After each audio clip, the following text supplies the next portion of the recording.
Alam niyo ba guys, nandito kami sa Quezon City at dito meron kami na-discover na bagong seafoods kainan na kung saan bukod sa nagsiserve ng overload, putok, batok at nagtataba ang seafood balls, aba, mapapalimang kanin daw kayo dito. Paano ba naman kasi sa kainan ito, hindi lang sandamakmak na seafoods pero may pa-unlimited rice na rin pala itong kasama. And yes, kung mahilig nga kayo sa seafoods just like me, for sure magugustuhan nyo ang kainang ito. Heaven seafood goodness daw talaga. Bukod kasi sa kanilang seafood boil set, meron din sila ditong mga a la carte meals at unlimited seafood meals na for sure magpapatakam sa inyong mga katawang lupa. Meron sila ditong fresh alimango, nagtataba ang hipon, pusit, lobsters, king crab, pampano, oysters, scallops at kung ano-ano pa. Pero ito nga, tinatangkilik naman talaga sila ng kanilang mga parokyano dahil sa kanilang napakasulit at aligi overload na seafood boil with signature sauce for only 1,050 pesos. Good for 2 to 3 persons yan. May unlimited rice at one pitcher ng iced tea na nga rin itong kasama. O diba? San ka pa? Bali ito nga pala ang Ocean Cravings na matatagpuan dito sa may 195 Tomas Morato, Quezon City. Bali madali nyo nga lamang sila makikita dahil wasteable naman ang kanilang kainan at walking distance lang sila dun sa may rotonda. At ito nga guys, may special guest pa tayo ngayong araw. Nag-iisang outs, geng. Ang tagal niya nang nagkikrave sa seafoods Ayan, no?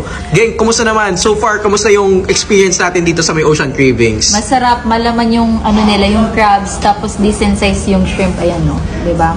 Ayan guys, siya nag-rating niya na from 1 to 10, ilan rating mo dito sa Ocean Cravings? 10, syempre 10. Yan, 10. Babalikan ba? Babalikan? Yes. Ayan. And excited ako kasi meron silang king crab. Pero one hour before daw dapat i-order. Advance order pala dapat. At ayan nga, no, tikman pa natin yung iba nilang seafoods. Yan.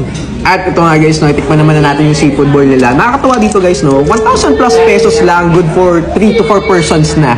At ayan, meron na kasamang crabs, shrimp, mussels, at ito, may only rice pang kasama. Sarap. Pataba. Panalo.